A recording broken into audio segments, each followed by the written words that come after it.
Magandang araw mga kaibigan. Bigyan natin ngayon ng opinion reaction itong post ni Bangayan 20 minutes ago. Mas tumitindi pa ang espekulasyon na umano'y budget insertion ni Senate President Cheese Escudero. Pang mag-isang linggo na ito more than 1 week. Yung maabot ng ilang bilyon, 1.2 billion na flood control projects na in-insert daw ni Senator Escudero para doon ata sa Sorsogon. So ito, mga akusasyon ito. Ang sagot naman, sumagot si Senate President Escudero. Sabi niya, demolition job lang yan. Grabe naman ang insinuation ng mga naninira. Kapag nag-amyenda ka ng budget, insert na agad, illegal na agad. Alam kong demolition job ito mula sa ilang sektor na nais questionin yung aking pananatili bilang Senate President. Makalipas ang 27 na taon, ngayon lamang ata ako maakusahan ng bagay na ganyan. Yan ang sagot ni SP Escudero. Okay, so speaking of budget insertions, talagang maraming insertion itong 2025 na budget. Kaya nga, nabulgar sa pamamagitan ni Congressman Ungab, ni PRRD, nung hindi pa siya kinulong, Attorney Vic Rodriguez, na ibulgar yung blank items sa PAICAM report. At ito,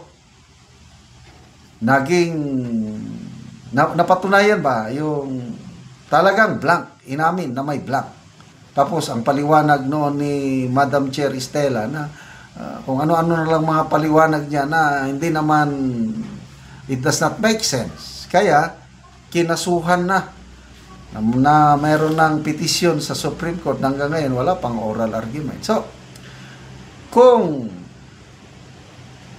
yung mga insertion na yan, sa aking pananaw, dapat lahat imbestigahan, hindi lang si Senator Escudero. Dapat sa Kamara, sigurado, ang daming insertion yan.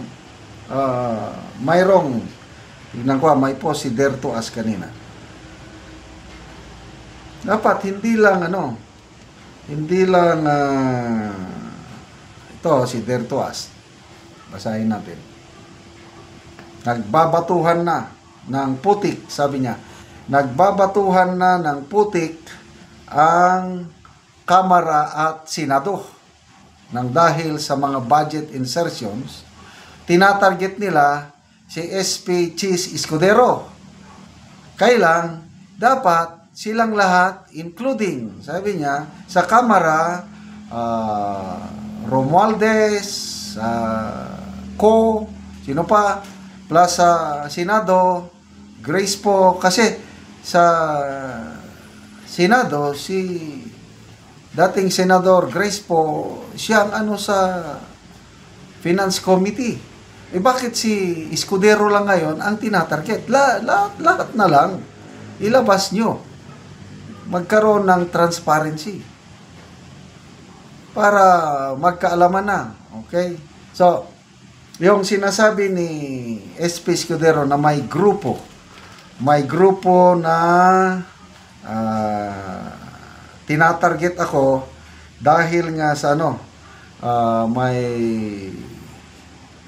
hindi maligaya sa kanya.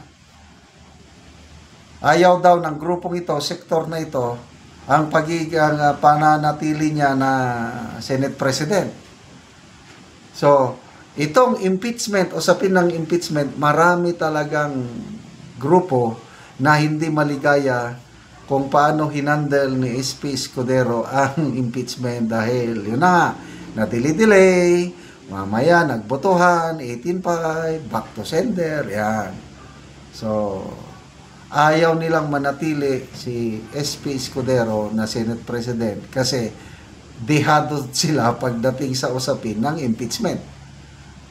Oh, lalo na ngayon na nagdesisyon ng Korte Suprema 13-0 unconstitutional ang impeachment.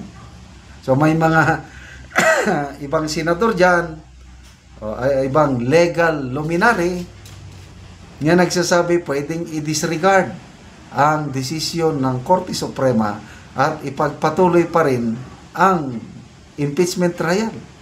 Kasi so generous daw ang impeachment court. Sila lang ang may kapangyarihan. Wala'y labot.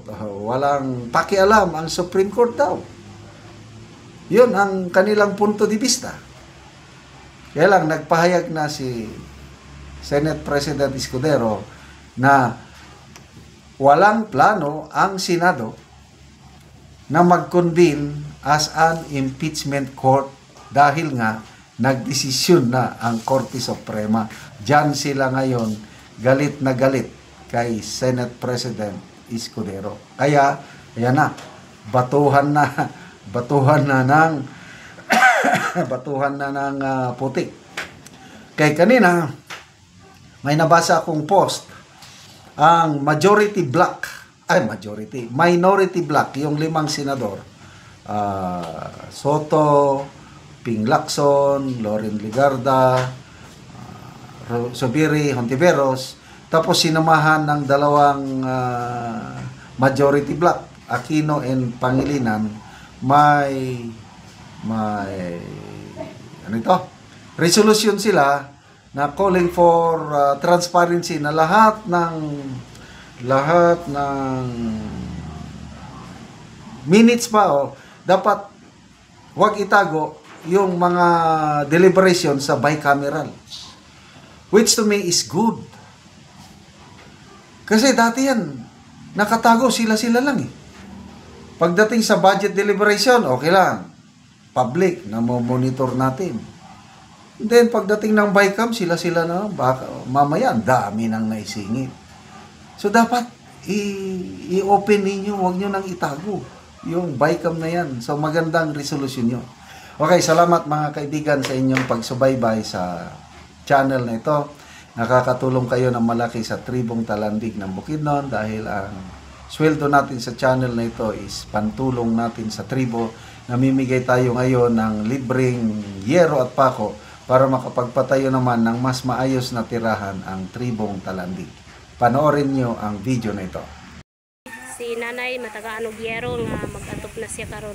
Og sayang ka excited siya na ang ni dala sa yero aron lang makaatop sa ilang balay. So mo ni ang mga buslot sa ilang balay. So makita gid nimo nga daot na og lata na. So makita gid nato nga lata na og daot na og kaulan na gid si nanay sa iyang balay. So makita gid nimo nga lata na ang balay. So karon nanay, pila na ni katuig ang inyong balay nga nainana na. Nainani na ang iyang news na. Sa nga buslot na. So 14 years na busa nainani ang hitsura sa balay ni nanay. So makita gyud nimo nga daot na og tuloan na kayo kung muulan. Salamat ko sa Ginoo nga nag-atop na gid mi nakawak na mi balay. Pila na day imong edad nay? Ko ana 57. So 57. So si nanay 57 na og mo ni ang ilang balay nga lata na og ilisana na og yero nga napasalamat siya nga natagaan siya og yero nga makaatop na gyud siya karon. So tanaw na to kay nag-atop na sila og ilang kuwaon ang yero. So si tatay ang magkuha sa yero kay ilang karungon ang ilang balay.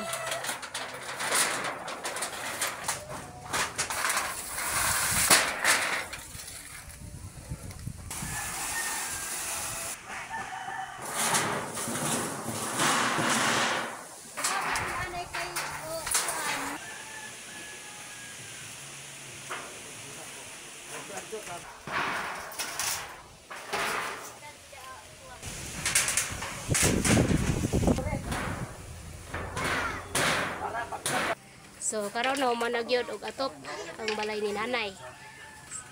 So makita gyud nato nga nahumana. So si nanay makita nato na maayo ang iyang pahiyom kay nahumana og atop ang balay. Salamat sa Ginoo nga nakamanagid mi karon nakahumang gid mi nakaatop sa inyong gipanghatag na among kalisod karon pag gid mi nakaatop. Sige nay. Salamat po.